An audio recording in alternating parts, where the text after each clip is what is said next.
WNYathletics.com would like to thank today's sponsors, Howard Hanna Real Estate Services. Ready to sell your home? Visit howardhanna.com today. Howard Hanna, home happens here. Western New York Immediate Care, with 4 convenient locations in the Buffalo area: Amherst, Buffalo, Depew, Lancaster, and Orchard Park. Western New York Immediate Care is now offering telemedicine services to provide you care anytime, anywhere. Visit WNY Immediate Care on-site or virtually at WNYimmediatecare.com. Logistics Plus Buffalo is your go-to resource for all your transportation needs. LP moves freight of all shapes and sizes all across the world. Call LP Buffalo today at 716-877-9653 or email buffalo@logisticsplus.com. AdPro Sports. AdPro is the largest team sports dealers and brand merchandise providers in the nation. For a variety of custom merchandise solutions, from apparel to promotional items, visit adprosports.com. Empire Electric. For all your home, business, or office electrical needs, call Empire Electric at 716-634-0330. Free estimates and financing available for all customers. Empire Electric. Call 716-634-0330. Welcome to High School Sports Saturday. I'm Stu Boyer, along with Joe Kraus to my right, Francis Beck a little bit like catty corner to my left. Tom Prince and Frank Wolf have the day off. Another big week of winter high school sports in the books. Another big week to look forward to. And what are you guys bringing to the table this morning? I know we've got some bowling and some wrestling, so who's going to take it away first, Francis or Joe? I was going to say, I noticed Frank had a little more hair this morning. Not that much, if that's what you mean. Not that much. Although I did just get a haircut yesterday, So. Yeah, you're looking good, Stu. Hey, thank you, Joe. Really good. Thank you. I'll take compliments from anyone, anytime, anywhere. So who's kicking this puppy off? Well, I guess before we start, just thanks again, guys, for having me. In case of those who didn't know, I just started at the Niagara Gazette last month, so 1 month in the book so far. So being able to see what's been going on in Niagara County has been a lot of fun. So thanks again for having me and for letting me represent GNN Sports this morning. Well, we're glad to have you. Don't thank me. Thank these other guys, Francis, Frank, and Tom. But we're glad to have you. And what's been the most interesting facet of a full-time writing gig? You've done broadcasting. Now you're in a little bit different media. So what's been the most interesting part of it? Yeah, you said it's been really different so far. Going from a writing perspective, really going from.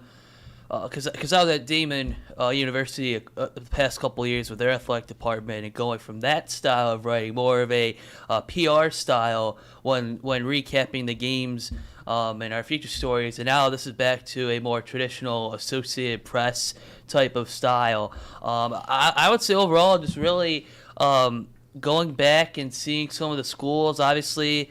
Before the pandemic, I was able to, branch out and interact with some of these Niagara County schools, and to see teams like Newfane and Coach Klump and Wilson and Brian Baker, who we just did a story last night on, being able to see and reconnect with them again, even coaches that I've connected for years and years on social media, and to finally meet them in person. That's really been the cool part, and to get the interaction and get the feedback from their fans, especially, of what they want to see, moving forward here in the next few months. So you learned well at the right side of my man Mike Moranto over there at Damon.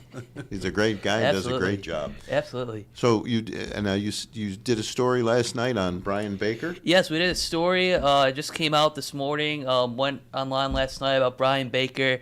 They just won their 56th straight in Niagara Orleans play last night against Medina. And more impressively now is for years and years they were in Class B, and the last season and this year they're competing in Class C. More than likely, based on the classification numbers, they'll be back in Class B. But for right now, they're in Class C. And the goal now is to bring back a sectional championship in this bracket. There's a lot of tough teams down in the southern tier, and that's what Brian told me, that's the challenge of bringing it back. But Peyton McGinnis has been on fire once again, the junior point guard stepping into that veteran role. And they returned like 4 of their top 6 scores from last year. So Wilson girls basketball 9-2 on the season, just having another great start. And the best projectedly is yet to come for this team. Sounds interesting. Well, we'll come back to that in a second. Let's hear from Francis. So we're going to start. So I know in previous weeks, if you've been tuning in for the past month or so since we've started this up, we've been focusing more on one sport, sort of, and we get everything else at the beginning. Today we decided to do things a little bit differently. We're going to do kind of a hodgepodge of everything. So we're going to get bowling in. We're going to get basketball, wrestling, hockey. So pretty much everything kind of going on in the winter. We're going to give everybody their fair share today. So we'll start with bowling. Obviously, bowling is on section6bowling.com. Matt Tadaro does a great job with that website, putting it together. But you look at it, still the top bowler right now is from Kenmore, Jake Willard. He has an average of 234.13. Looks like we had a couple, we had another 300 game this year, or this week, I believe. We're now up to 4 300 games for the boys. Well, who had the one this week? I believe it's Joshua Zajac from West Seneca East. Only a freshman, by the way. Good for him. So, looks like he's the newest member of the 300 club for the boys. Do you happen to know who had the other who has the other 300 games? Yeah, we have Justin Collins from Depew, Mark Minkowski from Frontier, and Talon Newton from Grand Island. That's awesome. 4 300 games. Wow. Good for them. That's great. I know. It's got to be one of the hardest things to do, because it's literally like throwing a perfect game in baseball. It's even. I would say it might be even harder than throwing a perfect game in baseball. No, it's not. Well, no. Yeah, but you can throw a ball in baseball though. Well, you got to throw the ball, and the perfect game. You need to get. You have people with you, and they make mistakes. That's true. You have umpires involved. Bowling, you knock down the pins, and you knock down the pins. I'm Francis. Yeah, I know. I have this discussion with other people, and many of you need to stop underestimating baseball. Okay, my wife is not a baseball fan, and she says some things, and I'm like, don't say that. It just doesn't make you look good when you say certain things. So, pitching a perfect game in baseball is not taking nothing away from bowling. But if you want to compare, I don't think there's any comparison. Okay, Joe. I mean, kudos. He's with me. well, kudos to all these bowlers, because my personal bowling experience, let's just say I do better on the Wii than in real life bowling. So kudos to all these guys that are bowling.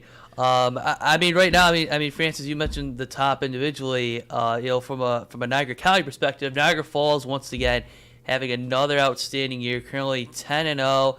A point differential based on how each match is won, plus 40, which is just well above everyone in the NFL. 7-team competition, but Niagara Falls 10-0 overall.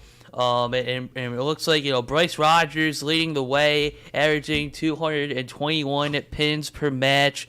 A high series of 751 so far. Aiden Strack right behind him. Bryce is a junior, Aiden's a senior, and they have a host of seniors and juniors on this team.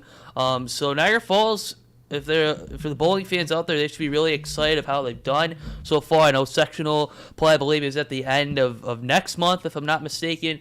But Niagara Falls 10-0, and then right behind them, Lockport, Newport, and Niagara Wheatfield to round out the top 4. But really solid start to the season so far for the Wolverines. And it should be exciting to see how they do once sectional play begins next month. Also, baseball. Need an umpire. You got to get some calls That's along true. along the way. Perfect game can be ruined by an error in the field or That's a true. base on balls. Umpire. So you get a lot more at work. Taking nothing away from the bowlers. I mean, who wouldn't want to throw a 300 game? I'm lucky at this point. I don't even know if I can get it over 100. It's been a long time. It's been a long time. But no, good for all those bowlers. I cannot imagine, a ninth grader. I remember when Ryan Simonelli was really young. I did a story on him from Channel 2, and this kid's fabulous. He was great, and now he's a professional bowler. All right, quickly going over to the girls. The top bowler for the girls is also from Kenmore. Shout out to Kenmore. Kaylin Weber. She's a senior, averaging 211 pins. Wow. Behind her is Emma Jones from Maryville. I'm going to double check here. No 300 games yet for the ladies, but we have 3 ladies at 279 right now, including 2 from North Tonawanda, Bridget Cake and Emma Snowman. Weber with the other 279. I was going to ask if any of the girls had thrown a 300 game yet. So not yet, but I'm sure it's coming. I believe sectionals are maybe in about 3 weeks. Usually they do it like right around Valentine's Day. So I'm sure they'll have more stuff out there as we go on. Odd question that you won't know the answer to. A very odd question. Any of the guys who've thrown the perfect games, right-handers or left-handers? It just seems left-handers generally get more of a curve. Well, I think it comes because Tom's actually the big bowler, and I think it comes down to Our Tom Prince? Yeah, he used to do it like semi-professionally, I think. I didn't. Why, boy? I did not know that either. Hey, you learned something new about it, and now I got something else to bust on him for. And I guess it has to come down to the oil. So what Yes, makes it it's more, what makes things more difficult as the game goes on is that the oils get broken down by the other boulders and stuff.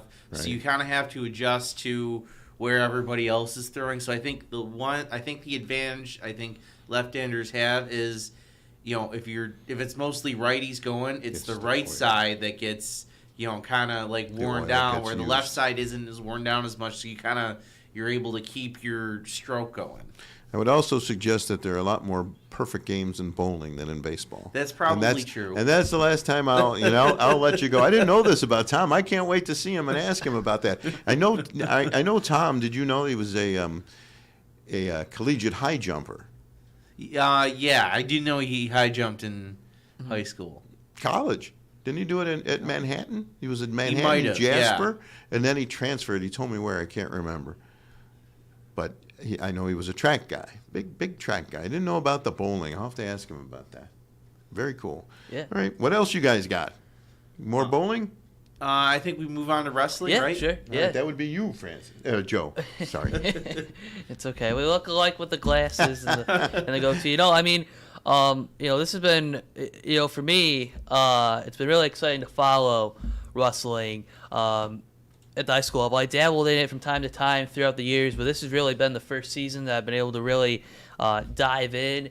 And man, oh man, what a job Steve Hart has done with the Start Point program over the last 10 years, really. Earlier this month, the Spartans took home their first Section 6 dual championship in program history. They made it to the finals last year. They came up just short against, I believe, Lancaster, and this year they were able to knock off Niagara Wheatfield and all Niagara County championship for Division I. And they just have a plethora of great wrestlers. Gage LaPlante leading the way. Just off to another great start. The junior, 30-4 on the season now. He qualified the Powerade Invitational a couple weeks ago as well. And Gage and his brother Griffin, they've really been, talking with Steve at the beginning of the season, back in late December. He said that, those two have really been the centerpieces of the program, and then there's just a host of other guys that they've been able to build the program around. Usually most wrestling programs, they get about 5, 6, 7 guys. This is from the top down. Start Point's ready to go.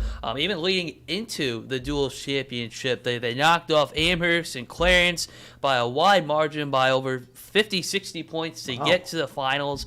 But even guys like the Barrientos brothers transferring in from Newport, the Caldwells, both mainstays at Start Point, J.R. Lure as well, just a host of guys.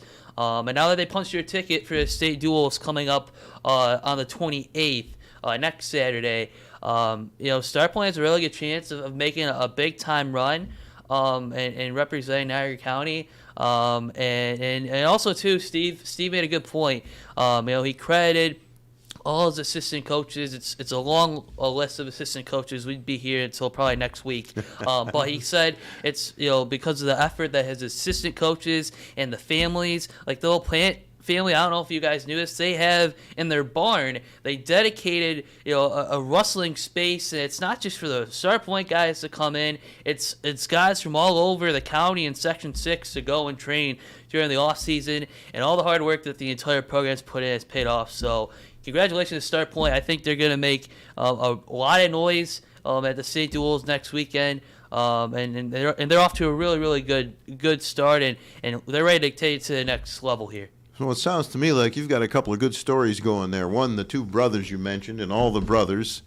There's 3 sets, I believe. There you go. That's a story you'll be working on. And I would suggest you'll be working on that story about the barn as well, where everybody comes. There's 2. Yeah. I'm here all day. Yeah. So there are at least 2 stories you'll be working on, right? So interesting stuff. And, sometimes a family gets involved in a sport, and you get the brothers and the sisters, and you get sibling rivalries. And then it's great when they get to play on the same side. That's just great stuff. And you have something over there? Yeah, so, I think we're heading into the final week of league play in wrestling. So we already had last week some clinchings of league titles. Chautauqua Lake, who won the Division II crown of duels. They'll be representing Section 6 of the state tournament. They continue their 11-year title reign in Chautauqua County Division Wow. 46 straight league duels they've won. They beat Falconer to clinch that. Randolph won Cattaraugus County Division II. It's their first division title since the 2018 season. The big one this week was the Niagara Cup, the big rivalry between Niagara Weekfield and Niagara Falls. Weekfield was able to win that one, so they clinch at least a share, and if they win this week against Grand Island, they win the NFL title outright for the first time since 2019. I talked with Tamel Matthews as well as Colin Kokenhauer. Both had great things to say about winning that title. Wrestling's a different sport. You got to cut weight. To think of it's not just practicing and working hard. You got to actually make sure you're at the proper weight in order to even participate. I mean, that's just that's nuts. Guys might have a bad day. You got to be right on the scales in order to get out there. It's not even just having it right in your head to go, but there's a lot of commitment with that one. I'm trying to see if there's anything else. St. Joe's won. They picked up the Monsignor Martin championship. They had 4 pins and a win over St. Francis. They are actually Matt O'Rourke's number 10 team. St. Francis is actually ranked number 5. So big win for the Marauders in that one last night. We should mention next weekend is obviously the duels meet Saturday, and the night before is the girls tournament. I know we think we're going to have a couple girls from Niagara County. We have a boatload going to Syracuse. Nearly every bracket. Niagara Weekfield is sending a bunch. Gabrielle Barone, only a 7th grader in the 100-pound bracket. NT sending the McCarley sisters, Brenna and Hannah, both juniors. Malia McKenney Updegraff from Lockport. I think she was one of just 5 girls, when girls wrestling really started to pick up a few years ago. And now she's a senior. It's going to be her last run. She'll be in the 114. Alexis Doxey in the 126 from Newfane, who's really come onto the scene as well. But there's a host of girls wrestlers, and we're actually going to have up later this week a story about how Niagara County girls wrestling has grown in the last few years. This past week, you mentioned the Niagara Cup, but Tuesday night at Niagara County Community College, as part of the Wolfpack Cup, there were 4 different matches going on. The NFL girls wrestling team took on Chautauqua Lake. It was their senior night, and the Edwards sisters as well, Megan and Gwyneth from Newport. They're going to be going to Syracuse as well. And just seeing how it grew from the NFL, the 3 teams, possibly expanding into their own different teams if more girls participate. But girls wrestling, as Francis just touched on, it's growing in Western New York, and a lot of the coaches that I talked to from the NFL said the same thing. Yeah, that's certainly. I need to mention we had an NFL All-Star team take on Chautauqua Lake. Yes, that's girls, awesome. Good for that. That's great. Which we know, obviously we know Chautauqua Lake, what they're doing as a team overall, going to duels, but that's still, you talk about the Southern Tier. I think in football, they think they're maybe a C or D school, but they have enough for a girls wrestling team. Just that kind of boggles my mind. It's great that all the girls' sports are growing. Keep this in mind, and I may not be here to see this, but last year I was getting ready to do a girls' hockey game at the Northtown Center. So I got there real early, and there was a younger girls' team. These kids had to be like from 4 to 12 or something. And I saw about 10, all the kids could skate, but there were about between 5 to 8 kids who could absolutely fly and cut on a dime, and they were so young. But it was the coaches who allowed those kids to have so much fun. I was just like, wow, there are waves of girls hockey players coming in the younger ages. So as much as this area is a hotbed for volleyball, both the men and women, hockey continues to grow. I'll say on both sides, but that particular day I got a good glimpse into the future of the girls. And obviously this has happened with wrestling too. So as a father of 2 daughters who both played sports, I love seeing the young ladies get the opportunities. I think that'll take us into our next segment. Right? Perfect. And the next segment is, take it away. Girls and boys hockey. But why don't we take a break? Why don't you toss us to break first? All right. We'll be back after this short break on High School Sports Saturday. Sometimes it just isn't your day.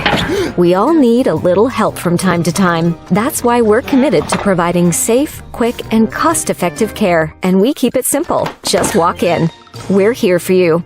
Learn more today. Do you insure a lot of businesses? Yes, we do. How about restaurants? We got a bunch. Do you cover property damage? Yes, we do. How about my equipment? Covered. How about sewer backup? We got it. What if my cook gets hurt? They're covered. Foodborne illnesses? Covered. What if my party tent goes down? Covered under property damage. And you say this is all under one policy? One policy. When do I pay? Once a month. Just one time? Just one. Is there anything you don't cover? What's your record for consecutive questions asked? 31. Tables.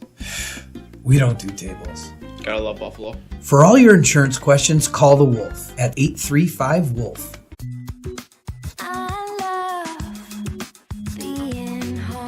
We realize now more than ever is the perfect time to have the perfect house. We're confident we'll find your dream home.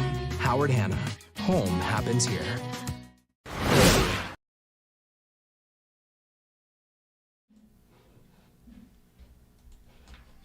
We're back on High School Sports Saturday. I'm Stu Boyer. He's Joe Kraus. He's Francis Beck. Frank Wolf and Tom Prince have the day off, and apparently, without even trying, I did something really well.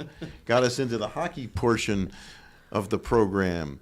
So who's got that? Is that you, Francis? You kicking it off, so to speak? I do want to, before we get to hockey, I do want to mention Jackson Jones, who graduated from Grand Island a couple weeks ago.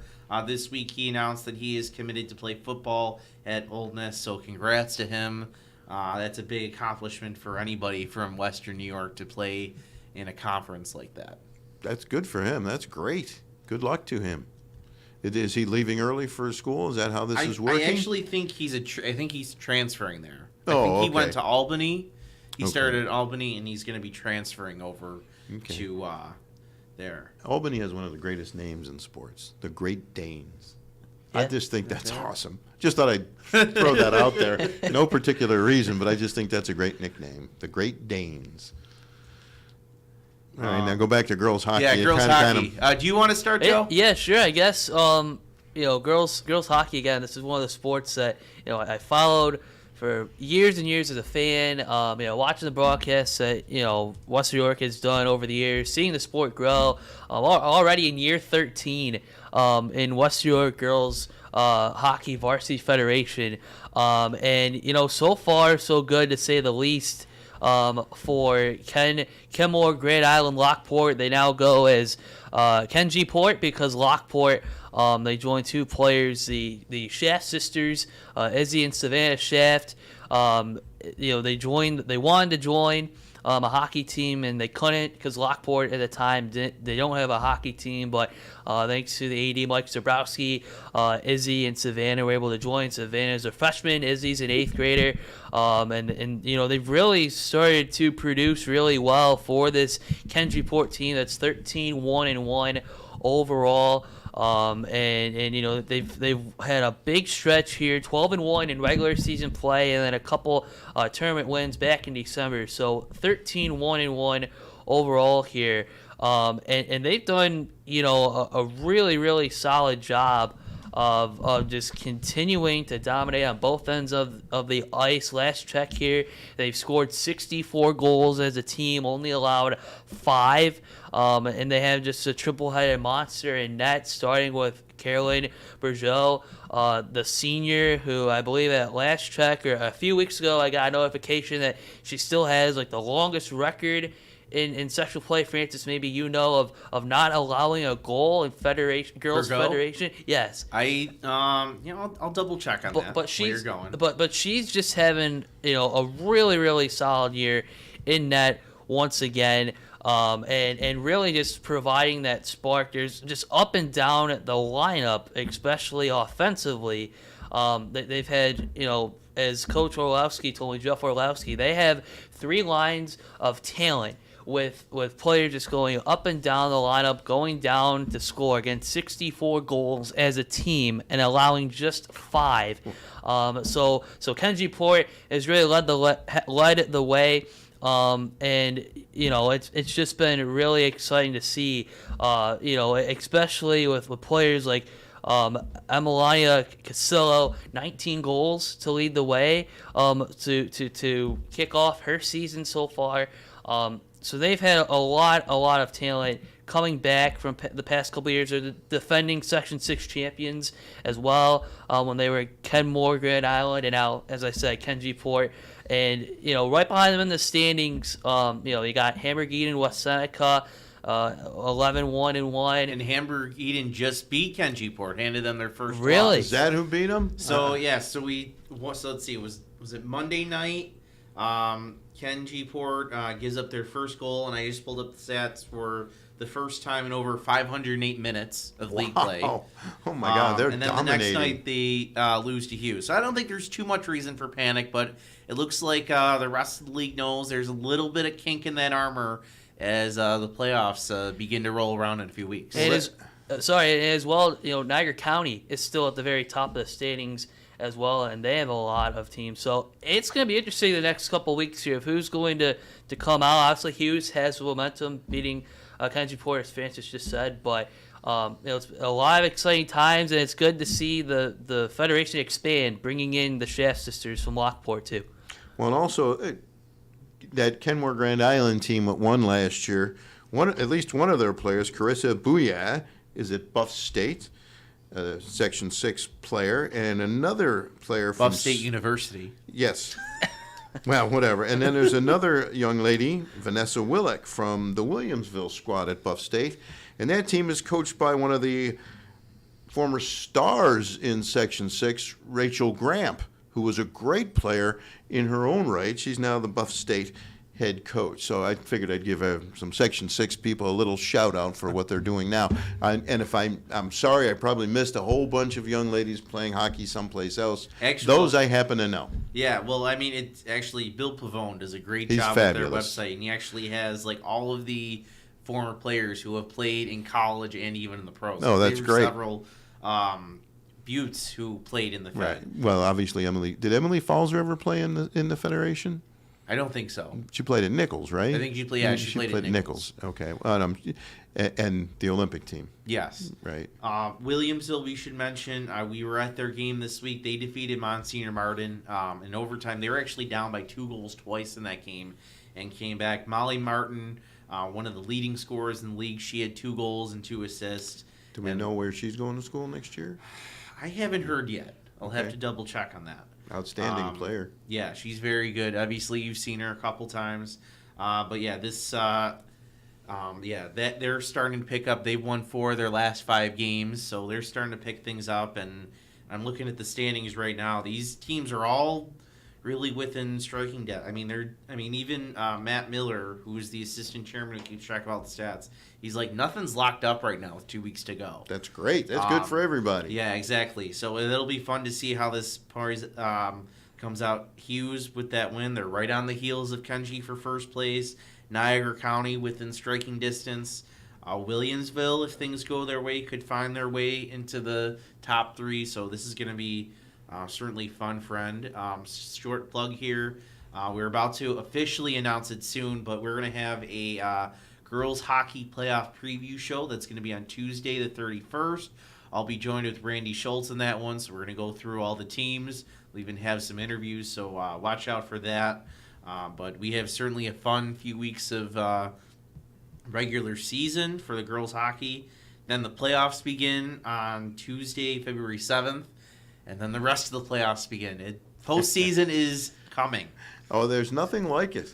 February and March, especially the winter postseason. Great start. Well, the football, any postseason for any sport, right? It's fabulous. It's just great stuff. Yeah. Everything goes up, and then you find out that the young people who were really good, did they take advantage of the opportunity to be in a postseason and show even more of the great things they're capable of? So the postseason is a special time for any sport. And even when you get to the postseason, the farther you go, the excitement level inside the school just raises. I know just seeing over the years when a team will qualify for Buffalo State University for the sectional basketball play, the farther they went, just the buzz around the community would just grow and grow more. So like I said, it's going to be really exciting to see how the next 2 months, especially February and March, goes, because it's looking to be another great winter. All right, I think we should jump into the boys. Large school, we'll start with it's Lancaster leading the way. They're 6-0-2, no league losses yet in the season, followed by Orchard Park and Clarence. But the small schools right up top, it's 2 Niagara County teams leading the way. Yeah, that's right, for small schools. Right again, Niagara Wheatfield trying to redeem how they finished last season. They were the top of the bracket. They had an early postseason bounce, but it seems that Rick Rosen and company have redeemed themselves. They're in the right direction. 7-0 in division play, 11-2-1 overall. A plus-minus goal differential of plus 45. Oh, goodness. 56 goals combined, and they've really found a groove with their top line here. Just finding a lot of big-time success coming down the stretch, and it was something that Rick Rosen really said, hey, we really want everybody to score, but our top line of Anthony LaGreca, Roman Adamczyk, and Robert Wegrin have really combined at least close to 100 points combined. That's French Connection type of numbers, really, with a top line in high school hockey. So to really have that chemistry going, and I was able to talk to Rick after their win over Grand Island a couple weeks ago, and he said that trio does a really good job of just working the puck down low, cycling the pucks, and if they're not shooting the goals, they're setting up the passes to get the puck into the net. So they could be a really big threat. And then on the flip side, as Francis just said, right at the top of the small school standings, you have Starpoint. The Starpoint Spartans, 8-5 overall, 5-1 in division play. Justin Bull, a longtime Spartan, just recorded his 100th career point earlier this week, so congratulations to Justin on that big accolade. And, the Spartans, they've always been a traditional hockey program back when, years before they joined the Federation, and they've just continued to find a way. And then, rounding up the small schools, Kenmore West, Williamsville East, West Seneca West, all still in the mix. I think Grand Island, they have those young pieces, Eddie Korsiak, the senior captain, and then the youngsters around him for Bob Simpson's team. They can make they have some time left. They're in the 7th seed right now, but they have some time to maybe creep up here. But it's going to be interesting to see how the small schools go. I think Niagara Wheatfield having a veteran presence in the locker room, the majority of their team, seniors and juniors, and I believe out of that crop, most of them felt that pain last year of losing early on in the postseason, and being able to have that leadership spread out amongst the youngsters. Even Coach Rosen told me that really, really helps, having the seniors establish that culture. And right now they're on a tear, 11-2-1. So the Falcons, look out coming out down the stretch here, getting ready for Harbor Center. What about private schools? Actually, before we reach private schools, I do want to mention a couple other teams in small school. Williamsville East is probably, outside of the NFL, probably one of the top teams in the small schools. We talked about them last week. They're undefeated in Section 6 play. Their only 4 losses are from outside of Section 6, and a couple of them are larger schools, or considered large schools. They even beat Will North a couple of weeks ago as well. They've been on a tear, and they have a big meeting with Star Point on Thursday. That's going to be at the Northtown Center. We'll be there for that. We're going to officially announce that soon, but because that's going to be a big night. Because the game before them that night is going to be Will North and Lancaster. Oh, and that's Lancaster a big night is of also hockey. on a tear. Yeah, That's a big night of hockey. yeah. So we'll definitely be there for that one. But Will East is on a tear. Is there a girls' game? Is that a triple header? No, there's no girls game at the Northtown Center that night. No, but is there a third game, or is it just those two? Because that's a pretty big night of hockey. Is there a third game before the Lancaster North game? There's not a high school game. No, so it's just those two high Just school those games. two games, Well, yeah. those are two great matchups. So yeah, we'll have that. Obviously, we know Kenmore East is doing pretty well.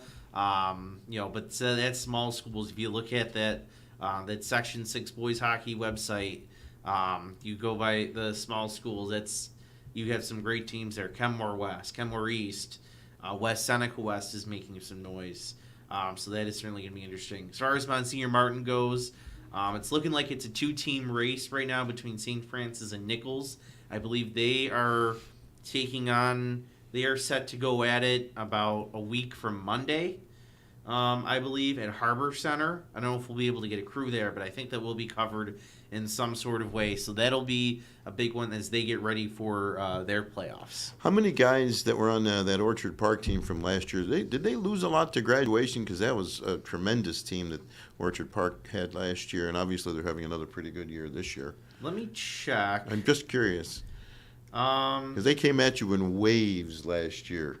That's how good they were. Yeah, it looks like they have a lot of younger guys right Okay. now on this roster. Looking at this year's, I see a lot of 10th Okay. and 11th graders. So, I mean, that's the cyclical nature of it. I do know, I'm sure they have a sour taste in their mouth the way it ended because they were undefeated until they got to regionals. Right. And then, Well, I guess the important thing is now they've got their program established. You got the younger kids coming up, right? That's how the program being the key word there. That's how it works, whatever the sport is. Whatever the sport is, right?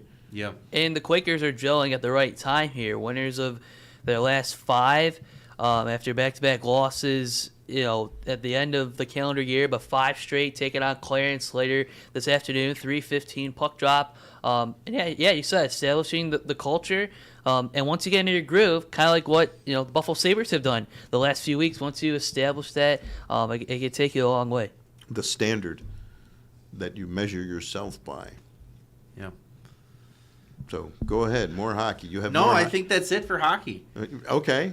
So what's next? Basketball, boys and girls? Do we basketball. Why don't we... should we take a break? Yeah, why don't we take a break and we'll go to girls hoops. Lots to talk about. I know we had a bunch of games this week. Okay. So yeah, why don't we do that? All right. You're watching High School Sports Saturday on Western New York Athletics, and we'll be back with more right after this break. Western New York Immediate Care's new locations are now open. Whether you've suffered a minor injury or just aren't feeling well, Western New York Immediate Care provides safe, quick, high-quality care at an affordable cost. Our clinicians are trained to diagnose and treat non-life-threatening injuries and illnesses and are equipped with on-site x-ray and labs to help you feel better, faster. With 4 convenient locations open 7 days a week, Western New York Immediate Care is here to help when and where you need us. Visit us online to learn more. Logistics Plus is a global transportation provider headquartered in Erie, PA, with locations worldwide, including right here in Western New York. Logistics Plus is consistently recognized as a fast-growing transportation and logistics company, great supply chain partner, top freight broker, leading project cargo manager, and a great place to work. With a strong passion for excellence, our 500-plus employees put the plus in logistics. Call our Buffalo office today for an efficient, personal approach for all of your transportation needs. When you're ready to buy a home, start your search at howardhanna.com. You'll be the first to see new listings, find similar properties, and connect with a local Howard Hanna agent. Get started today at howardhanna.com.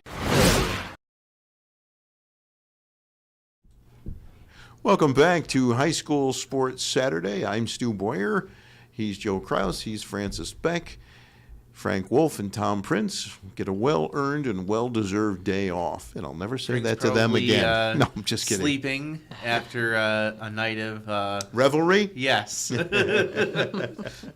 And Tom?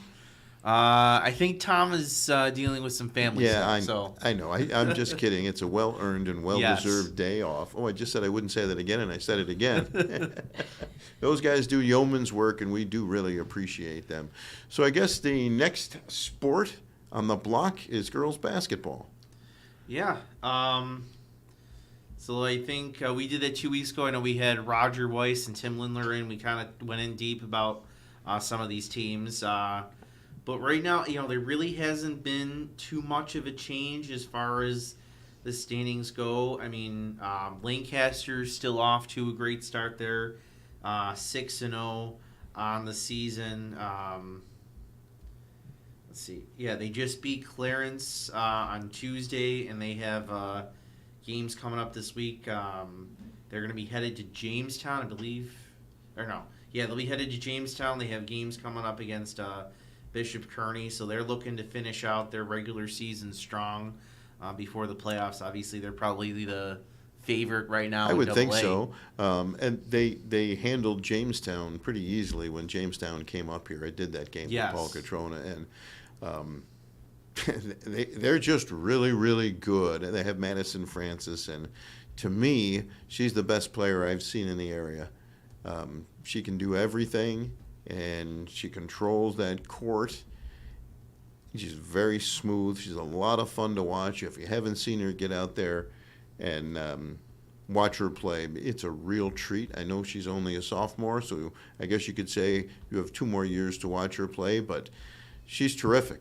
Does everything for that team and does everything extremely well. A lot of fun to watch. And we should say Rachel Kramowski from that team, she just announced this week she's going to N-Trip. Obviously, we know Nate Butel does a great job with that program. We were trying to get him on here that week. Unfortunately, he was out of town with his team, or else we would have had him in to also talk girls basketball, because for coaching college, he really makes his way around the high school scene. Well, Rachel's a great three-point shooter, and I saw Nate at a game not long ago. He had Miami Dolphins gear on.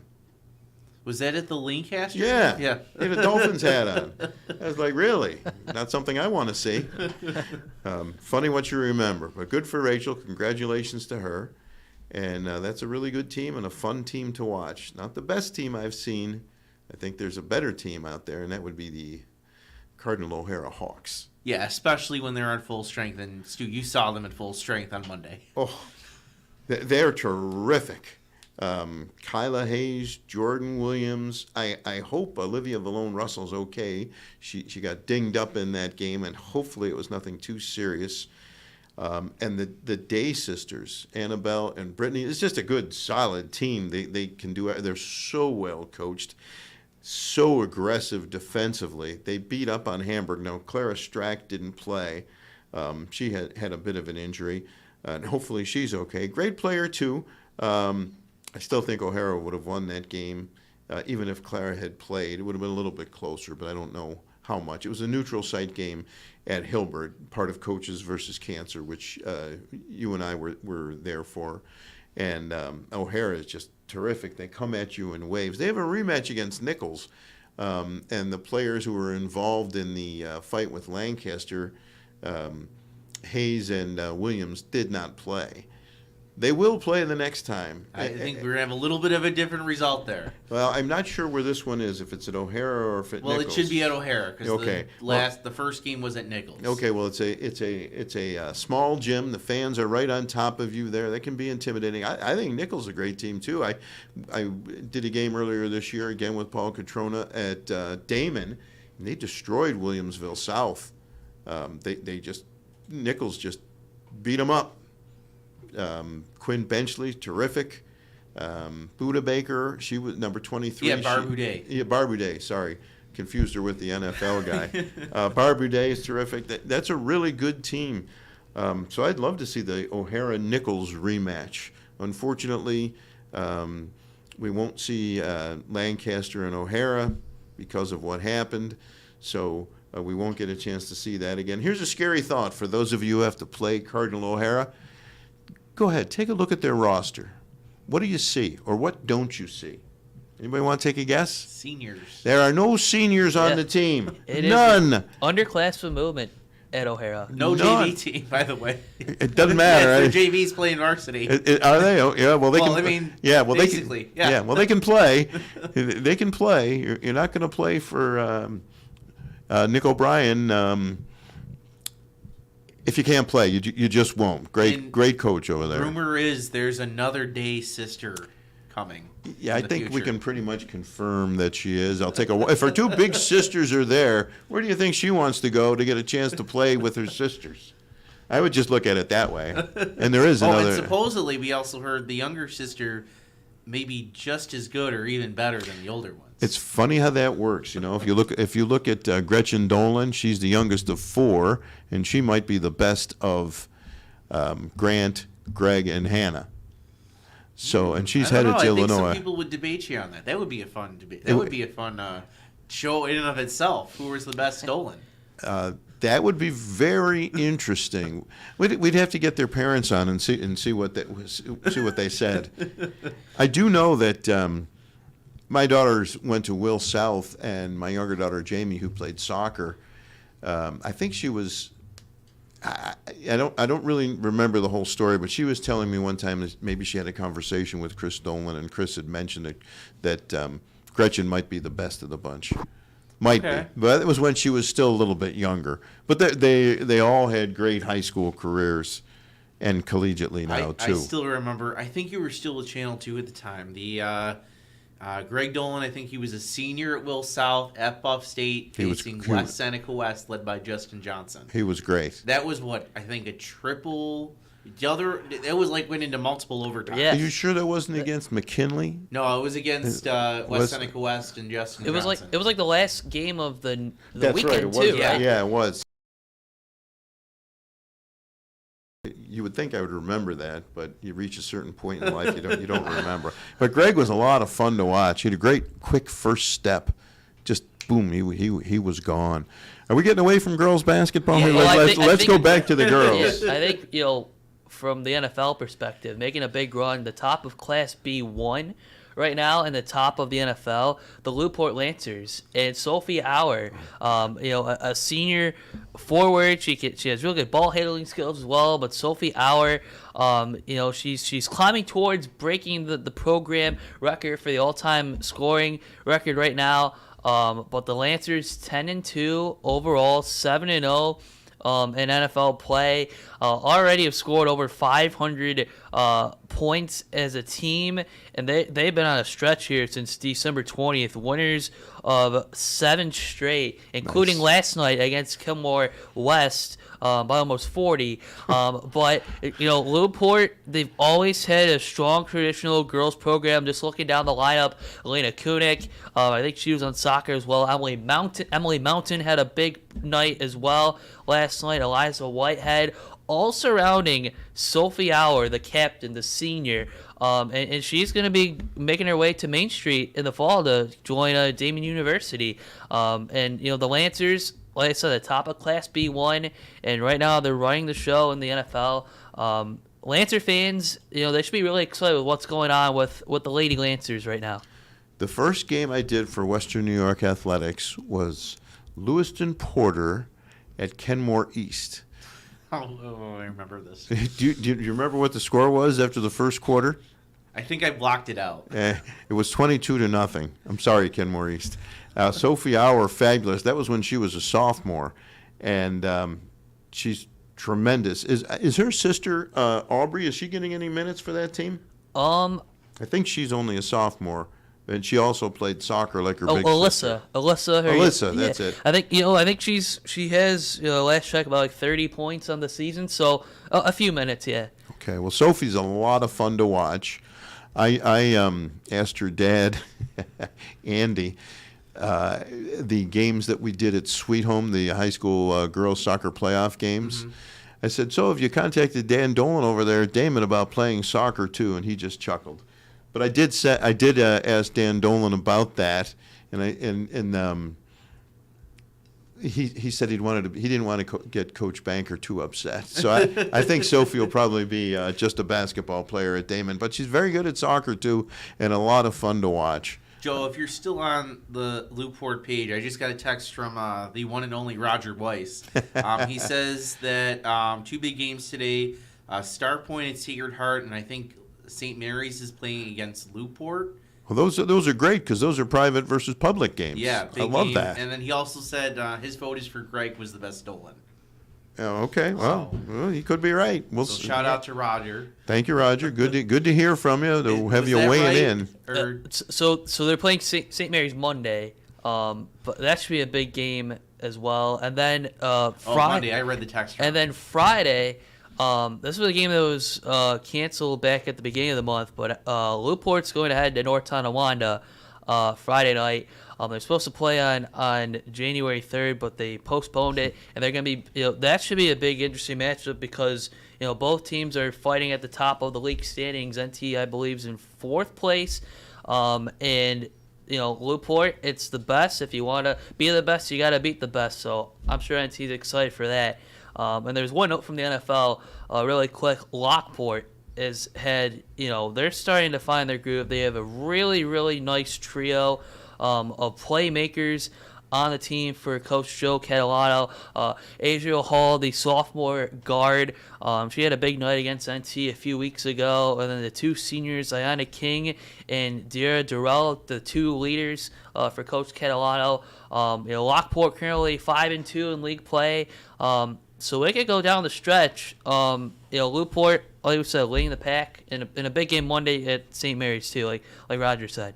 So 2 other teams I'd like to ask about. I did their games earlier this year. We did Southwestern at Clarence, and I didn't see Depew yet this year, but both those teams were at Buff State last year. So what kind of seasons are those 2 schools having?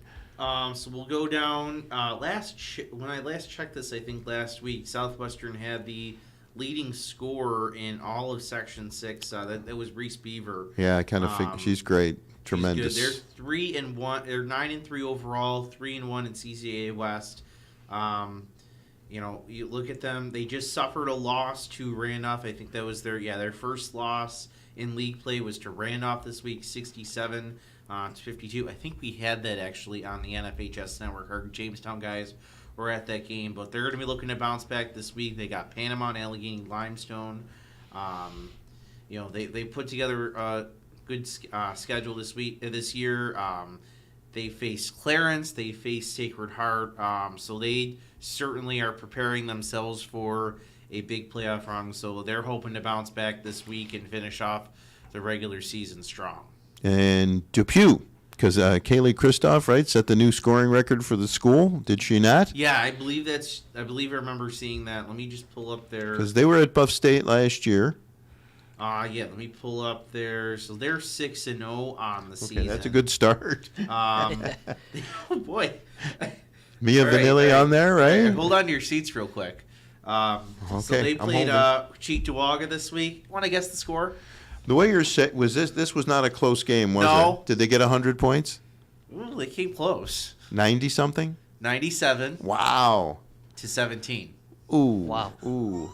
How many for Kaylee and how many for Mia Vanilli? Kaylee had 27. Mia Vanelli had 20. And they had, 5 girls in double digits in this one. Good for them.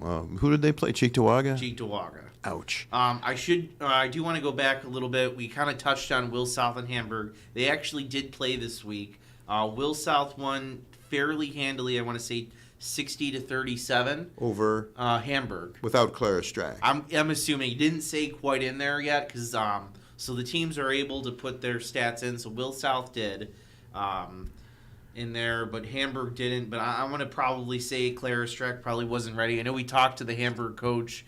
Didn't seem like she was going to be ready anytime soon. Yeah, I don't know about that. I'll take your reporting on that. I know Clara did not play Monday against O'Hara.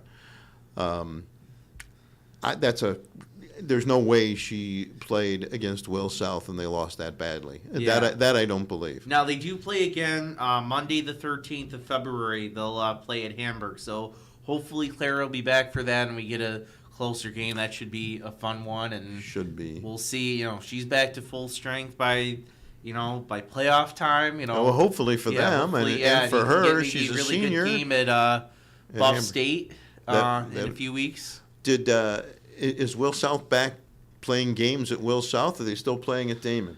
It looks like according to the website, they were back at Will South. Well, that's for good. That game Wednesday. Just for the record, that took way too long to get fixed. Yeah, and for those of you who don't know, it sounds like there was a leak. Yeah, over the Christmas break, and basically they couldn't use the gym for a month neither, so they had to play their home games at Damon.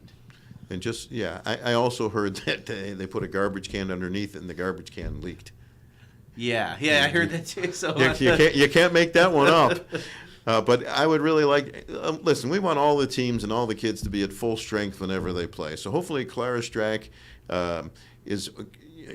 her injury heals and she's ready to go. There's no way she played and Will South beat them that badly. I don't believe that for a second. So I'm going to say Clara did not play. Yeah, I'm trying to see if there's any other teams we should touch on. I want to get see if there's any more Monsignor Martin teams we could highlight, but I want to double check on Section 6 first. Okay. Was there any more on Wilson? I know you had a story out on them today. Yeah, we just wrote a story about Wilson girls basketball. Really what Brian Baker has done with the program over the last 15 seasons with the Lake women, just so much success. Just going all the way back, they won 5 Class B2 titles, and a dozen Niagara Orleans League titles, likely a 13th, depending on how the rest of this season goes. They won 56 straight. In league play alone, he won his 250th win, 250th game against Newfane earlier this month. And I guess what I loved about it, when I asked him about the milestone, and he said it's a great milestone, but it's all due to what the girls did over the years, for this program. They defeated Medina Friday, 59-22. Coming into the game, they averaged, 19 steals a game, 48 points a game.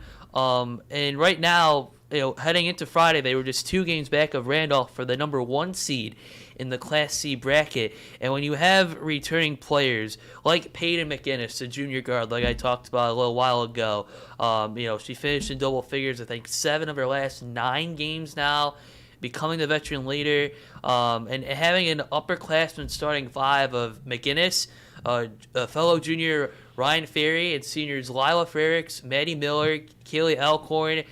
That's really solid. Then you get Kate Cliff, another junior, coming off the bench right away. And he just said they don't want to lose for each other. It's going to be an interesting scenario how it goes because Class C has so much talent in the Southern Tier. We talked about Southwestern a couple minutes ago, but it's kind of like what he said. He's an art teacher as well at the middle school, Brian Baker, and he said when you're trying to play a team together, it's like trying to find the right color palette, if you will, trying to blend it all together there, and sometimes it works, sometimes you just gotta tinker with it, and then finally comes together, you can create that Picasso. And the last art pun here, I think Wilson, if they continue trending, it's going to be another masterpiece of a season. So Wilson, look out down. If they make it to Jamestown Community College, again, I'm probably making my art teacher very proud with all those art references, but look out for Wilson. That's awesome to know. And hopefully one of these days we no longer have the 59-22 or 97-17 games. We're getting there. A lot of really good players, a lot of really good teams. But unfortunately, some of those games still happen. I suppose they probably always will. But maybe as more and more young people come up and play, we'll see less and less of those games, hopefully. Stu, I want to tell you that you're not going crazy. You mentioned earlier that you thought Lancaster and Nichols played. Yeah. They did play last night. I just found out. Lancaster actually defeated Nichols on Nichols Court last night.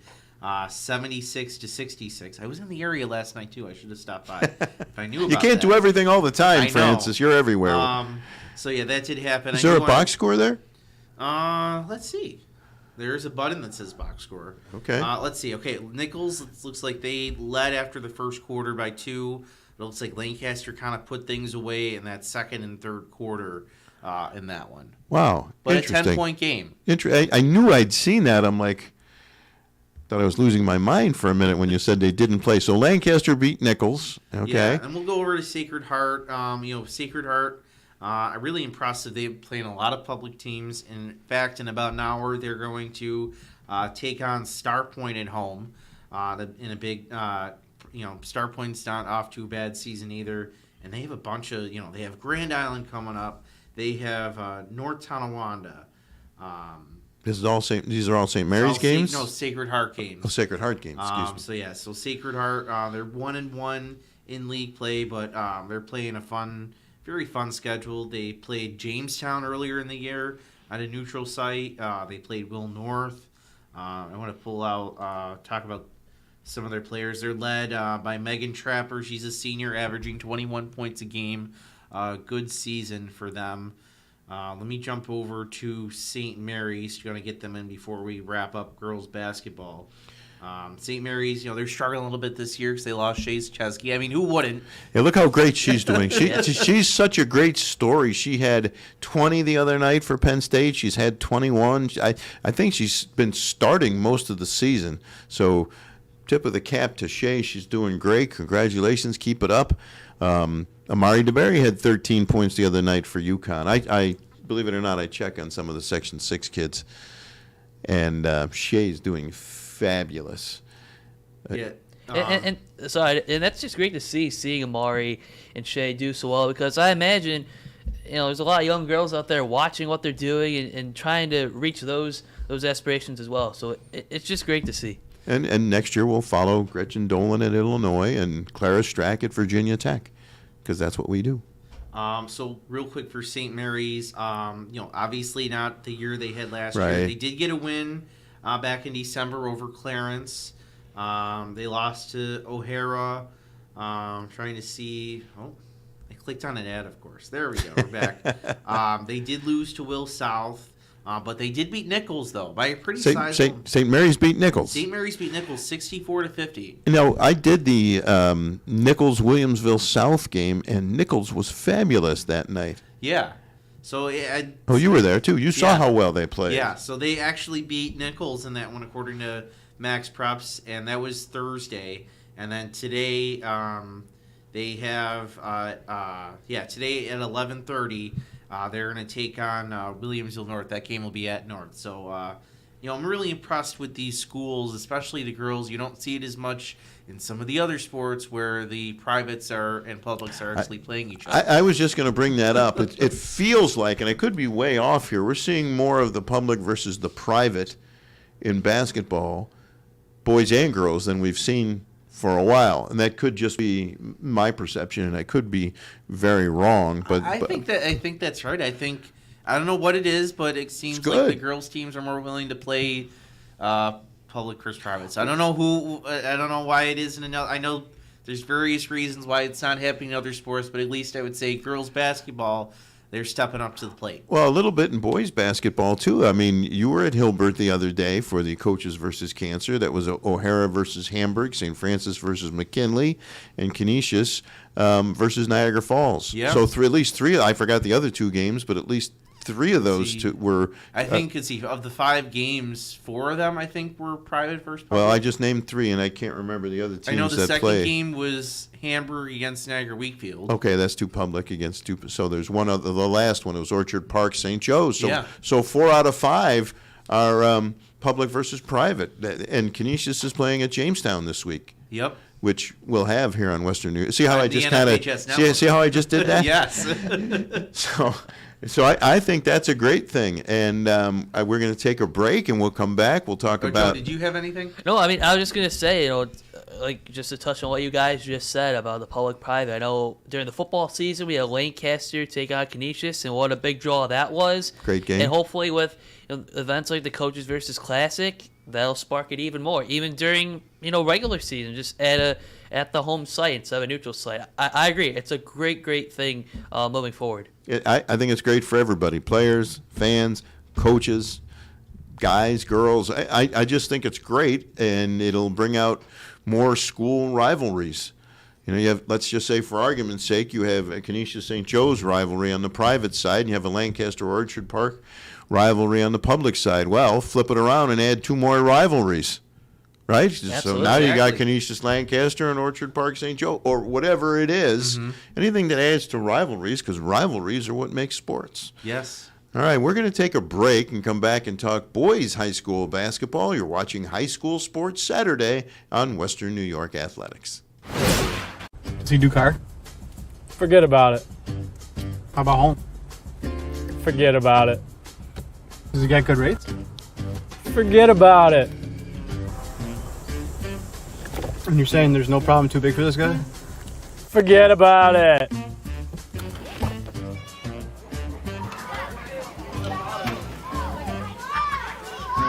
Paul, this is Johnny, the guy we've been talking about. Johnny, this is Paul Wolf. Mr. Wolf, it's nice to meet you. Thank you for the invite. Not a problem. It's Paul, not Mr. Wolf. Oh, sorry, Paul. Johnny, forget about it. For all your insurance needs, call 835-WOLF. And...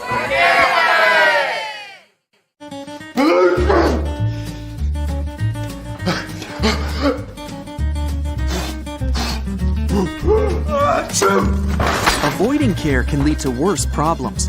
Don't delay care. We're here for you. When you're ready to buy a home, start your search at howardhanna.com.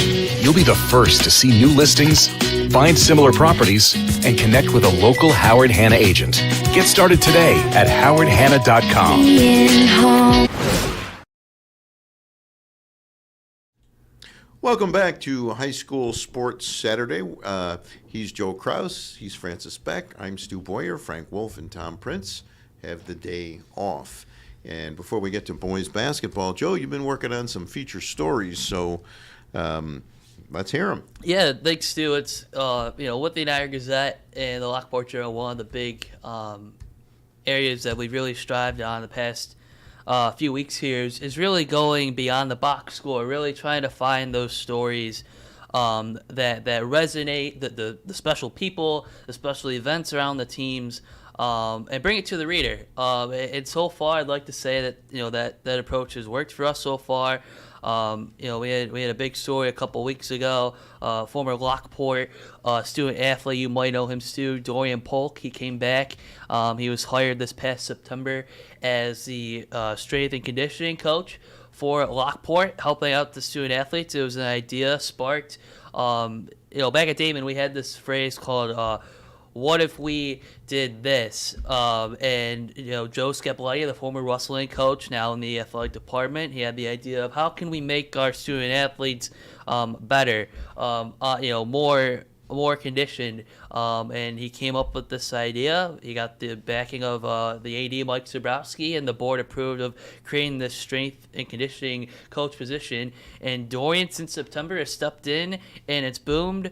He and Rosie, their longtime trainer, they've been able to keep the student athletes in good condition, and it's starting to work. Able to perform against these big teams. And then a couple weeks ago, North Tonawanda, my hometown, and that's part of our Niagara County coverage here for the Gazette. At the start of this new year, there was the unfortunate passing of one of NT students, Taylor Woolston, and earlier this month, NT basketball, they had a big moment of silence, a big tribute. Everybody in the stands wore baby blue shirts because that was her favorite color. And in the days after her passing, I had the chance to talk with her dad, Chris, as well as her former lacrosse coach, Desiree Doucette, at NT JV Girls Lacrosse. And those are the type of stories where, Chris afterwards, he said, we did the interview. I was able to get him to laugh a couple of times too, which was really nice to see. Just unfortunate news that his baby girl passed away, and Chris was able to open up and share a great story. It's still on our website, NiagaraGazette.com, and to be able to have those have that chance to share his story, share Taylor's story. She was a very heavily involved student athlete. She was very involved in the community. She volunteered for years and years with NTAA Little League football, and Taylor really left a big impact in North Tonawanda in her 16 years of life. Again, big thanks to Chris, her father, for sharing her story with me, and it really seems so far she inspired a lot of people. And then earlier this week, there was a big opportunity at Mount St. Mary's Academy in Kenmore. Mount St. Mary's are on the verge of creating for the first time their first flag football team for girls flag football. It's an initiative that they called Female Leaders Advocating for the Game, that is the acronym FLAG. And Haley Karajewski, a freshman from Lockport, along with, like I said before, Sydney Yost from Amherst and Kaylee Cully from Tonawanda. Those three really spearhead this effort. And Sydney wrote a letter to Troy Vincent, the NFL's Executive Vice President of Football Operations. Stu, I know you covered him when he was with the Buffalo Bills years ago, and I got the chance to talk with Troy after the event, and he said the letter that Sydney and her classmates sent to him really resonated with him, and he wanted to talk with them after the NFL regular season ended. So lo and behold, he came to campus to Mount St. Mary's Academy this past Wednesday. And it's more now, football with flag football. And all the girls told him, I watch the sport, but I can't participate in it. And that was really a big alarm bell for him and everyone, he said. So hopefully that goes moving forward. I think they're sending the girls to the Pro Bowl to get more data and talk to some of the players about flag football. But we've had a lot of success, and if anyone out there has a big story idea for the future, you can tweet me at @ByJoeKraus. It's all one word, Kraus, or shoot me an email. It's in my Twitter bio, because I want to hear what you guys want to read about from the high school and college teams in Niagara County. But first month in the book, so far so good, and hopefully there's more to come. I was going to ask how you pick and choose which stories you're going to do. Most of the ideas we kind of just, see on social media. Obviously, like an opportunity like the Mount St. Mary's story, we were contacted about this event, and we went. Some of the other ideas, it's kind of just in the moment. What's the big story? What will bring in the readers? Seeing teams like Wilson girls basketball, like I said, having this big success, and how do we tell this story with something that we haven't touched on yet, with so much success they've had over the years. But hopefully with the goal moving forward, I always love to hear fan feedback. I heard the other day from Jalen Duffs, and we're going to get to boys basketball in just a moment, but I was at the game that Newport defeated Niagara Falls, and his great-grandmother called me earlier this week and said, I really like the story, thanks for calling. And that's the type of feedback that, in this role it doesn't happen all the time, but when you get that feedback, it's really special. So hopefully moving forward, we get more of these ideas, whether I come up with them myself or we get fan feedback. But so far, so good. I've been really excited to be a part of it so far. Great. And boys basketball. Boys basketball. You know what? Why don't we start out with? I wasn't sure if we wanted to start with this or end with it, but I think we should start out with I agree. That game. Jamestown versus Canisius. We know about Canisius. They got that big win over Niagara Falls, who, Niagara Falls considered one of the top teams in the year. We're talking, I think Chad at one point from Center Court had them as their number one team. Well, Canisius beat them. That's 2 losses, right? I mean, Newport beat them. That's 2 in a row, right?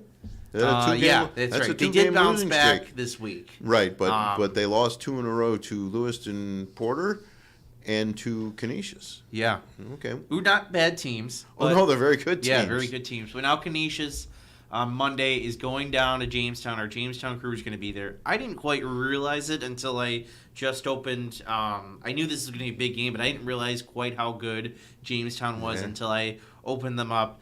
They're right now 8-1 in the season. Their only loss is to Mount St. Michael, who I believe is out of Pennsylvania. Okay. So they're undefeated in Western New York. They have about a 20-point win over Orchard Park, 15-point win over Will North, an 8-point win over Clarence. So they've been taking care of business in that very tough ECIC 1. Well, they were at Buff State last year. They got how many seniors on that team? Trey Drake is a senior.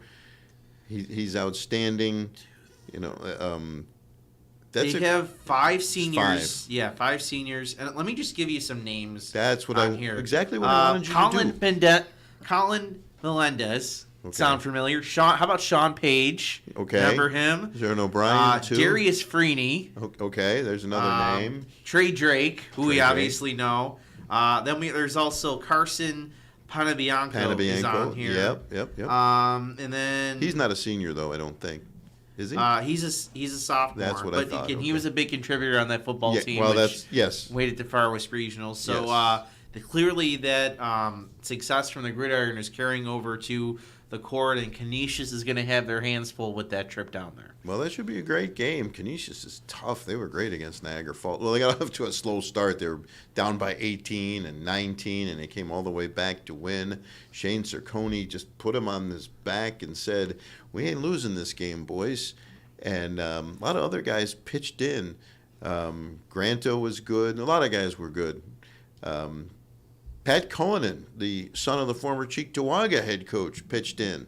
I mean, everybody came through for them, but it was mainly Cerconi. He had 43, and he was just outstanding. When I was watching, I went back, and obviously you all can see it. If you haven't already, I did a highlight package from that game, and what I noticed going through those highlights, lots of threes. Very good shooting. And, good threes taken. They were, and they all went right in. So shout out to both teams for great shooting in that game. Obviously very close, and Canisius comes up with that win, and they made a statement that night. Well, and keep in mind, this was a Niagara Falls team that took care of business earlier in the season against St. Joe's, who's another top 10 team in the area. Well, Niagara Falls got into some foul trouble. James Robinson fouled out. He missed the last 2 minutes and 45 seconds of overtime. And someone else fouled out too, and I can't remember. But, that makes a difference when players foul out. So taking nothing away from either team, that was a great game. And it'd be fun to see them play again. But that'd be asking a little too much. Two games between a public and a private school in the same season. That's probably asking too much, but it would be great to see.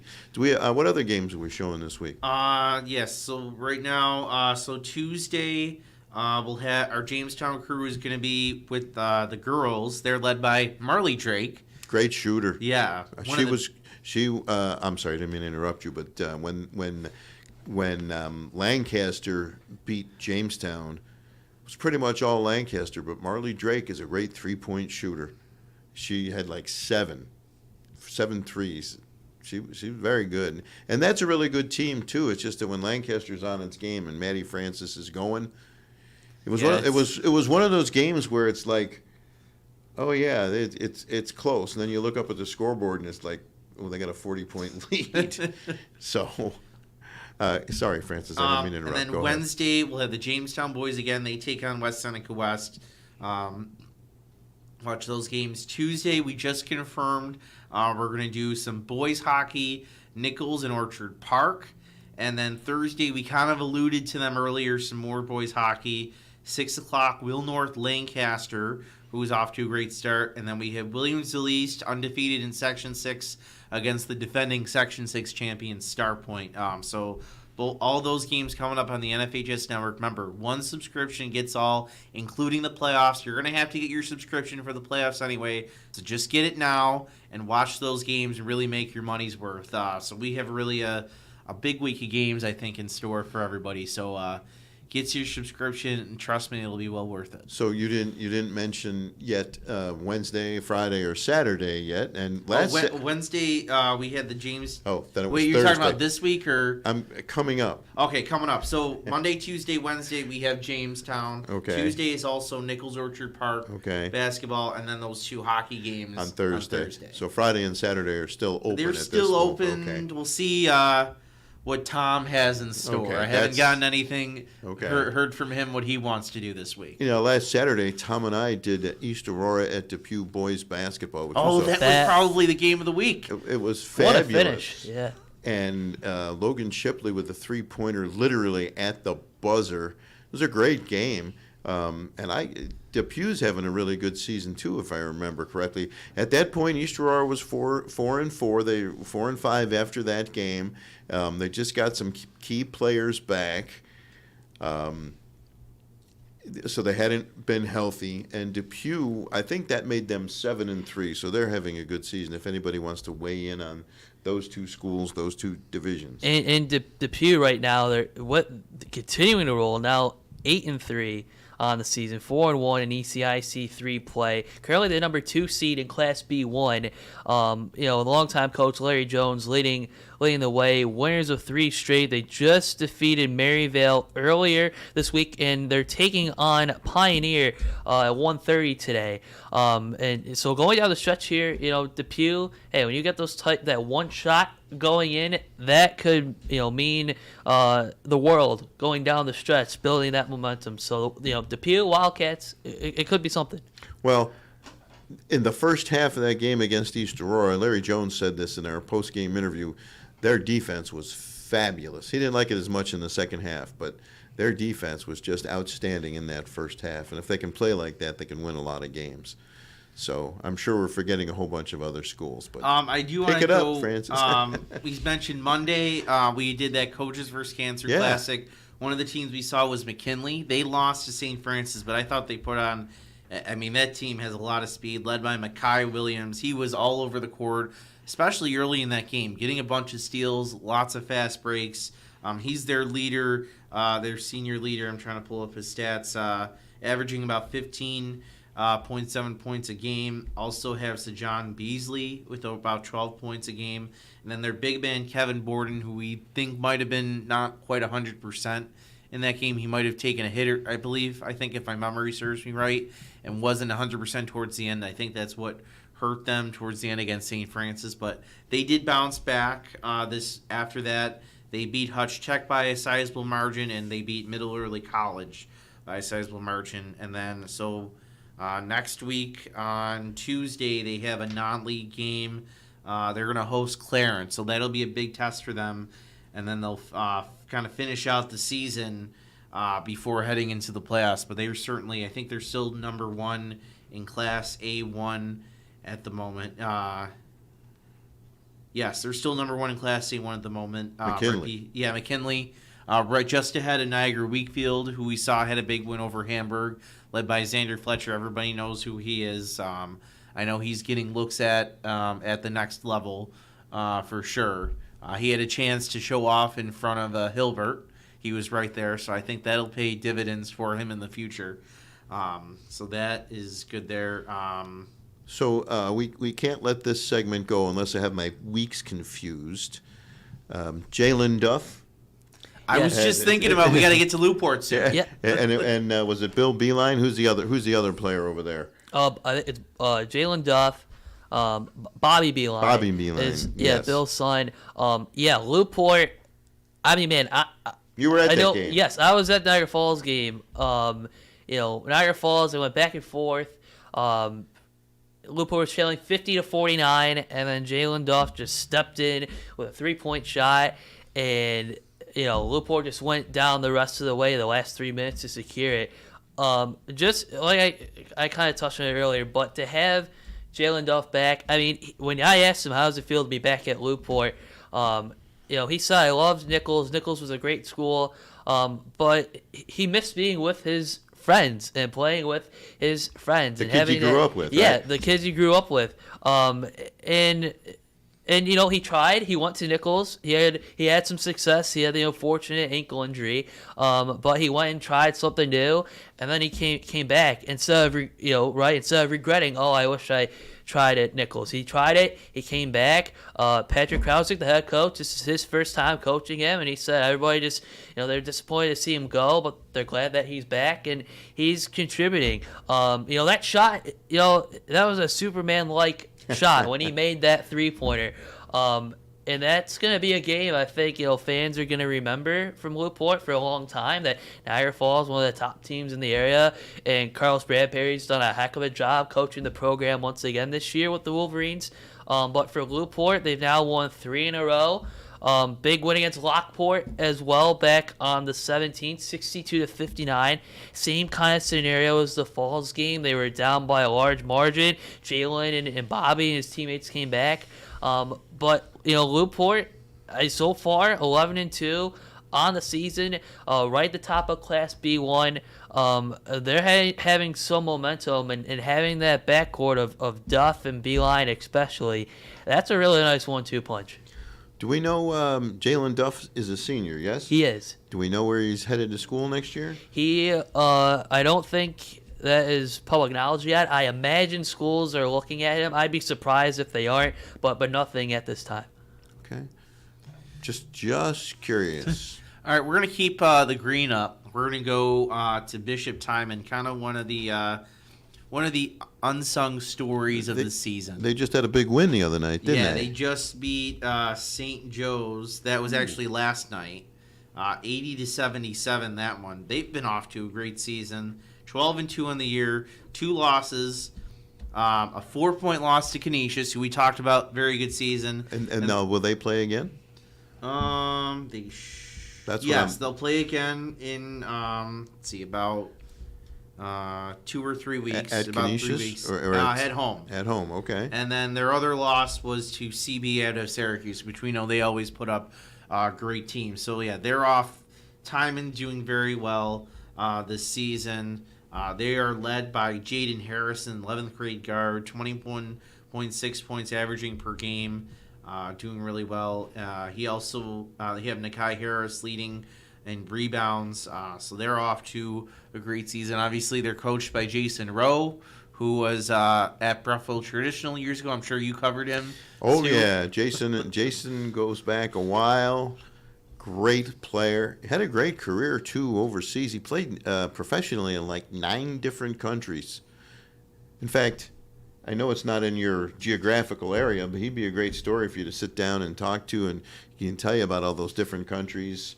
Lived on the French Riviera. I don't know how many foreign languages he picked up over there, if any, because, English goes everywhere really well. But Jason's a great story. I would see him when he'd come home to play in the old Gus Macker tournament. And I would go. He was one of the guys I would do like a quick feature story on. He was a great player over there, traditional, and at Loyola, I believe, in the MAC when it was in the MAC. No, or it was never in the MAC, was it? I don't remember, but he played at Loyola, and he had a great career, and he's doing a great job as a coach.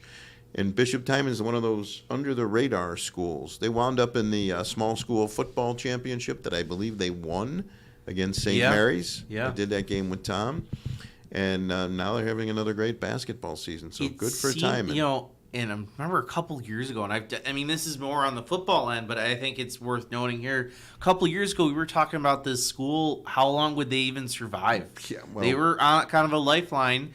And then Joe Licata comes the AD and the football coach, and he doesn't. I think restore them to prominence would be too strong a word, but he gave them a life. He was a life preserver. Obviously, he leaves, goes to UB. He's now at Will South, but it seems like that really he kind of studied the ship there with Matt Weiser's now there, and of course this basketball programs. They're now really competing with the likes of the big dogs of Monsignor Martin, which I think is fantastic. That you have these quote unquote smaller schools like Timon and O'Hara that they can give a game and even beat these bigger schools. I think we kind of suffered with that maybe the past 2 years. Suffered is too strong a word, but it's not as fun when it's just comes down to Canisius, Joe's, or even St. Francis. When it's just those three, it's fun. Monsignor Martin's a lot more fun where you have 5 or 6 schools you feel like could beat each other at any moment. Well, that's the same for the public schools Yeah. too. The more really good teams, the better. Look at Cardinal O'Hara on the girls' side. 9 straight Monsignor Martin League championships. You want to bet against them for the 10th? And with no seniors, how long do you think they Nichols can is stretch going to that? have something to say about that this year. We already know. Well, we'll see. Can they do it? I don't know. That's a big challenge. Nichols is very good. I think O'Hara might be a little bit deeper. I think that's again what I you would kind of say. said it. They were down to their better players. I think that'll make a difference when they come back. But still, if you're Nichols, you got to have that confidence. Yes, absolutely. You got to have that confidence. We beat them once by, what was it? I think 10, 15 whatever points. it was. You got to have confidence that even with those 2 girls back, you still can beat them. That's true. That's turning it. That's going to be a great rivalry. I think. Oh, no in the doubt. Next 2 years. No doubt. Absolutely. And it's it's sports. Any given day, it's high school sports. Any given day, any young player can step up and make a difference. But you are right. It's great to see Timon up there. It's really great. It's probably a little more difficult for the big schools, but it's great to see the small schools take on the big schools and every once in a while pull one off that you wouldn't expect. And they gave Canisius a game. Yeah. I mean, what else can you ask for from time at a school that, again, was on the way out. On the way out. I think there were a few months there where we thought maybe they weren't going to have a football team. We were wondering how long would the school last, and they've kind of turned things around. And I know they've done some different. They've taken some new avenues as far as how that school is working, and it seems like it's working positively for them. They came in with new ideas, so good for them. I know that's important to those people in South Buffalo. I don't think there's another school in Western New York, especially a private school, that is so important to a community like that Bishop Timon is to South Buffalo and really represents that community. We know Charlie Comerford was a graduate from there, and lived in South Buffalo, and so it's great to see them thriving. And he's not there anymore. No, he's not there anymore. He's where is he? Middle.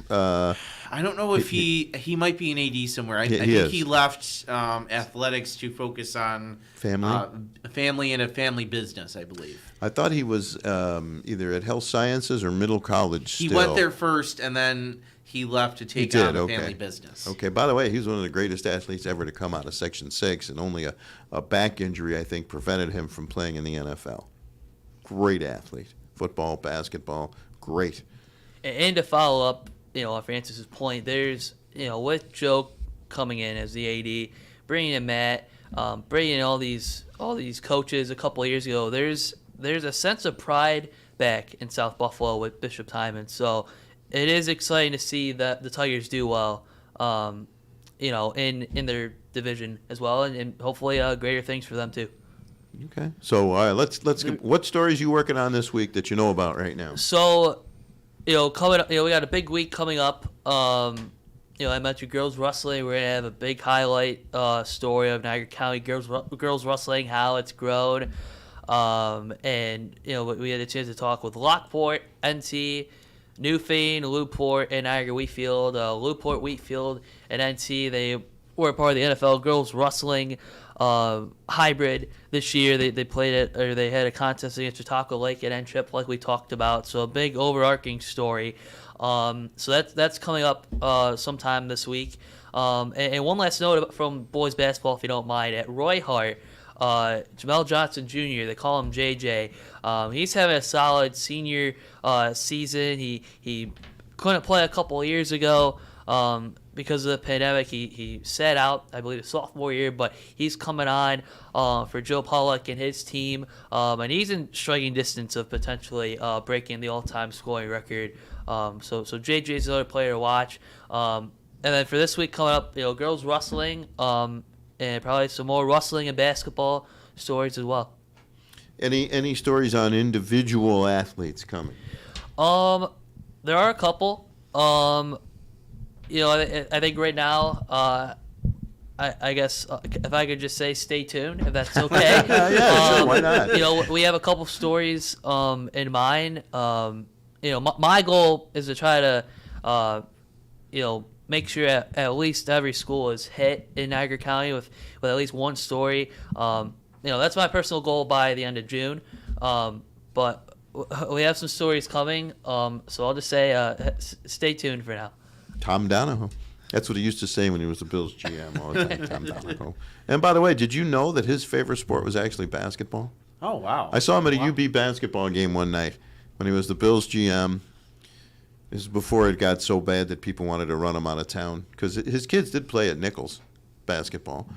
And I just asked him, and I said, so really, what's your favorite sport? And he said, basketball. And in fact, a friend of mine who works in Erie, PA at WICU, Mike Ruzzi, he told me that years ago because he knew Tom from Pittsburgh. Tom was one of his coaches. Neither here nor there, just an interesting thought, and we'll look forward to all those stories, Joe. Thank you. And we'll keep the pressure on you too. We want, let's get them cranking out there. Absolutely. Any more basketball, Francis? No more basketball, but I do have a little bit of late-breaking wrestling news. Of course, our Matt O'Rourke, he just put out his Week 7 wrestling roundup that just went out about 10 minutes ago, where he talks about a lot of those league titles that were decided, St. Joe's, Star Point, Newfane. I believe they have they have like a 54 win league match win streak, which is like 9 years or something like that. Crazy. That's like ridiculous. That. So he has all that in his Week 7 wrestling roundup. Of course, duels are next weekend, so watch out for that. I believe we have one game on the docket on NFHS today at 12:30, so about 2 hours. Our Jamestown crew is going to be in Falconer as Falconer hosts Maple Grove and some girls basketball action. So watch out for that. And again, I'm going to bring it up on the screen because it's just so important. Jamestown and Canisius, Monday, 6 o'clock. I might go down there to join them. Really? I might pull a Frank and go down to Jamestown. Well, why not? Why not? I have a new car now, so I can trust to go that far. Before I didn't, and I couldn't. The Francis-mobile. I Yeah. like it. I actually my old car, I could not trust it to even go to Rochester or Syracuse. So now that I got a new car that I can trust to go on long trips, maybe I'll go down there. Well, maybe call Paul Frank. And I think I might just tune that one in. That should be a great game. I wonder if Jamestown will make it back to Buff State. They're pretty much a regular visitor. Well, right now they're the number one. They have the top seed in Class AA, so they should make it back there. I would think they will. Speaking of regular visitors to Buff State, what kind of season is Olean having this year? Because you can always count on them to. Wasn't Olean just an NT? Yeah, so Olean actually. Yep, they just played at North Tonawanda. It was the night that NT honored Taylor Wolfson. Right now, Olean's at 500, 7-7. The Huskies, the long time legacy of that program. They just snapped a 4-game losing streak to Dunkirk last night. That ended a 4-game losing streak, 83-52 win. So around 500. In the seedings for Class B1, they're at about 11th place right now. So middle of the pack for the Huskies, but still some time. You never know. That's very un-Olean-like. That's a rarity. Usually they're right near the top.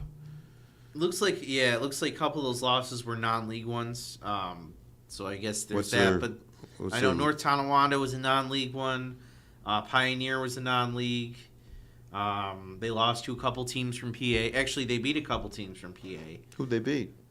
Port Allegheny and Bradford. Port Allegheny, is that? I imagine that's near Pittsburgh. Bradford's obviously Bradford. I guess so, yeah. I'm trying to see.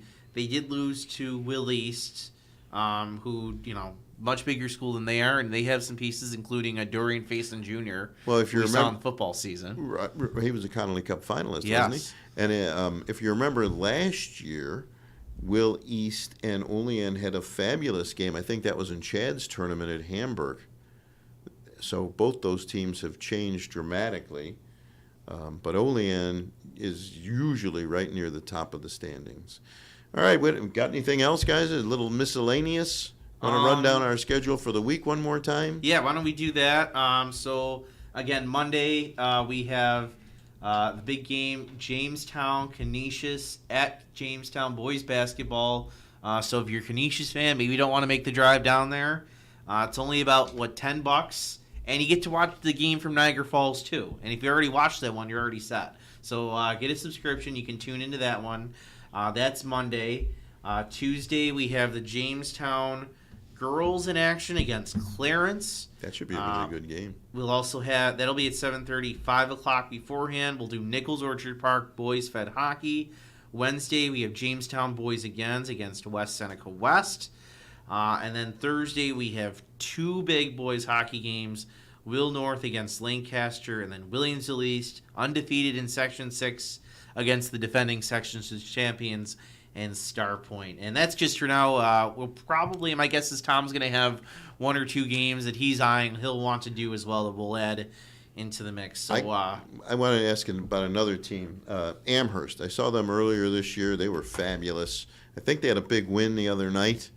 And I want to see if they've lost who they've lost to. Yeah, they're currently at the top of Class A2, 11-2 overall, 9-0 in league play. They just defeated Will South at Damon 59-49, and they have won now 6 in a row and 10 of their last 11. So they are on a big stretch here. They're only Slayers. Who did they lose to? Both of them from out of the area. So Pittsford Mendon. That's Rochester. That's out of Rochester, and then Louisville Central out of Kentucky. That was probably the opening tournament that they played in. Yeah, that something. was over December 3rd. How bad did they lose to Pittsford Mendon? 15. 15. Yeah. Really? And only lost to Louisville Central by 7. Well, that's surprising that they lost. I wonder if that was one of those games that came down to the end and the free throws and that increased the margin. Well, those two teams could meet again in the Far West Regionals, right? I don't know what level Pittsburgh Mendon is. They might be a AA school. Oh well. That would change that too. That would. But I don't want to. I don't know for sure what their bets numbers are. So okay. Any other basketball loose ends? Any other miscellaneous about any sport you want to get in there? Let me get back to the standings to make sure there isn't a team we missed. We talked about Newport. Obviously Salamanca. They're leading Class B2 right now. No. We talked about last week. They have a new 1,000-point scorer in that one. Wasn't Allegheny at Buff State last year? How are they doing this year? I'm pretty sure they were. Allegheny Limestone, the Gators, they were at Buff State last year. Yeah, let's go check them real quick. They are 9-2 on the season. They're coming off a loss to Fredonia last night. But they have big games against tomorrow. They're taking on Holland. And then they'll have Wellsville later in the week. So they've got a Sunday game? According to the schedule. Okay. What time? 12:45. So we'll not run into the Bills game. You should be home in time for the Bills game. Okay. I had to make sure. I was like, well, that's an odd time to schedule a game. But yeah, I think that's gonna. Let me just check. I'm just trying to think of the teams that were at Buff State last year, and I know that's one that we hadn't mentioned. Yeah. But I think they'll do it. Obviously, Health Science is off to a big start. We saw them a few weeks ago against St. Francis in their tournament. So they're certainly going to be forced to be reckoned with in That's AA. it. Yeah, well, they were at Buff State last year too, if memory serves me correctly. Yeah, Lackawanna was there last year too. Okay. How's Lackawanna doing? Let me see if I can Or find. Health Sciences, what's their record? Well, Health Sciences right now they're 11-1 overall. With a loss too. Who's their loss to? Canisius. By 3 points. Oh, okay. Well, that's another public-private game. Yeah. That's great. That must have been a great game too. Let's check on Lackawanna real quick. Right now they're tied for second in Class B1. They started off the year with a couple tough losses. They had Salamanca, St. Francis, Timon. Other than that, they've been pretty much pretty strong. They had a league loss to East Aurora, but other than that, they've taken care of business. They actually have,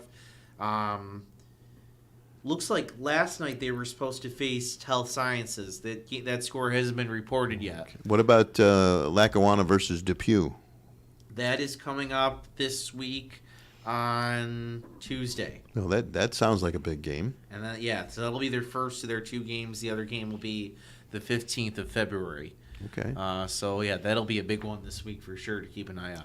Yeah, Lackawanna winners of 6 of the last 7, depending on that score from last night. But looking at the roster, a lot of guys from that football team that made it all the way to Highmark Stadium back in November. So there's a lot of athletes down in Steelers country for sure. Any other basketball, boys, girls, or miscellaneous you want to add before we wrap this up? I'm just gonna go. I think that's gonna wrap it up. I think we got everything in today. I'm not seeing too much here. Just keep an eye on our social media, our schedule. We got plenty of games coming up this week. Get your subscriptions now. We got next weekend. We're gonna have the wrestling. That's gonna be Friday and Saturday. The girls are Matt O'Rourke's going down to Syracuse for that. He'll be on the call for those finals for girls, and then the duels. We have Starpoint and Shock Lake, and I think there might be a chance we may get a Niagara Weakfield or someone else also gets in in a wild card spot. I think there might be a small chance of that. I know Matt will text me in a few minutes. We'll throw off air. He'll tell me I was either wrong or completely right. I want to mention one other thing. Unified. Anybody seen any Unified games this year? When it first came out, I did a couple stories for Channel 2. Maybe the best thing I've ever seen for high school sports. Yeah, I know we got to one a couple years ago. That's what we've been missing out on, unfortunately. But yeah, I know that's a very great program. I think we're going to try to get them more in the spring, hopefully when maybe things start to clear up. But obviously that's one of the best programs out there. It was fabulous. It was just so great to see. Boys and girls, fabulous, great stuff. Whoever came up with that idea, I take my hat off to you. And Joe, you mentioned girls flag football. I hope Mount St. Mary's joins the Section 6 league because they're going their second year, and I know the state is really pushing hard on that. I think that might get fast-tracked to full sportship and very soon. Maybe not this year, but maybe in a year or two, where they actually have a full-on state title at some point. That would be fabulous. Now, is that 7-on-7 or is it 11v11? How does that work? I think it's 7-on-7. So what's interesting, Jake Fyack and I actually did a couple of games. It was actually really interesting. So they do an 80-yard field instead of 100, and then instead of doing, 1st and 10, they kind of have it split up so they have 20, the 40-yard line is midfield and the 20 and goal line. So they kind of do the first down, you go to one of those yard markers. So you get the ball at your own 10, it's technically you have 1st and 10 to get to that 20. And then let's say you get a little pass, you get 5 yards beyond that 20-yard line, then you have 1st and 15 to the midfield. Okay, that's different. So it's a little different, but in some ways it's kind of simpler. It's kind of a simpler version of football. It's not as... but you have a really interesting strategy. Obviously, Sweet Home had a big season. I thought it was a lot of fun. It's football without as much. I guess the rules don't get in the way as much. You don't have to define what a catch is. That's a good point. Boy, yeah, don't get me started on that one. And there's obviously no tackling because it's flag football. But it's great, and it's another opportunity for young girl athletes to play another sport. Yeah. All right, any final thoughts, anybody? Just thanks again, guys, for having me. I know Frank and Tom. Hopefully I'll see you guys down the road. But thanks, West New York Athletics, for having me on the show. It was great to represent the Greater Niagara newspaper sports. If you have a story idea, like I said, shoot me a tweet at @ByJoeKraus. My email's in my Twitter bio as well. It's been great to serve the Niagara County community. It's a responsibility I don't take lightly, serving this role. And thanks again for having me. I love what you guys are still doing. And, I'm glad to still be able to be a part of the family here from time to time too. Well, glad to have you, Joe. Great job. Anything you want to add, Francis? No, that's it. Just get your subscriptions now for the NFHS Network. I'm telling you, you won't regret it. Get it now. Support high school sports, and you'll get, not only do you get access to the stuff happening here, but you're going to get access to stuff across the state. So, hey, maybe, your, let's say, Jamestown team who hopes to make it far beyond Far West Regionals, you can go and check out some of your opponents ahead of time on the NFHS Network if their schools have that or their sections have it. And you could really watch games from, like, across the state, California, Texas, all over. Yeah, the entire country, obviously. I think last I heard they had about maybe 40, they had over 40 states where wow, really? They had, That's awesome. Part of it. Maybe not the whole state, but where they had at least a couple schools that, they put their games on there. Well, it's the NFHS Network. Subscribe. It's a great deal. And we're excited at Western New York Athletics to be part of it. Want to thank Francis Beck and Joe Kraus for coming in today. I'm Stu Boyer, filling in for Frank Wolf and Tom Prince, who are expected back next week. And, of course, Francis will be here with them, won't you? Yes. Yes. Good. Well, we hope you enjoyed the show today. Thank you for joining us. And the boys will be back next Saturday. That's it for this week's edition of High School Sports Saturday. Have a good night, everybody.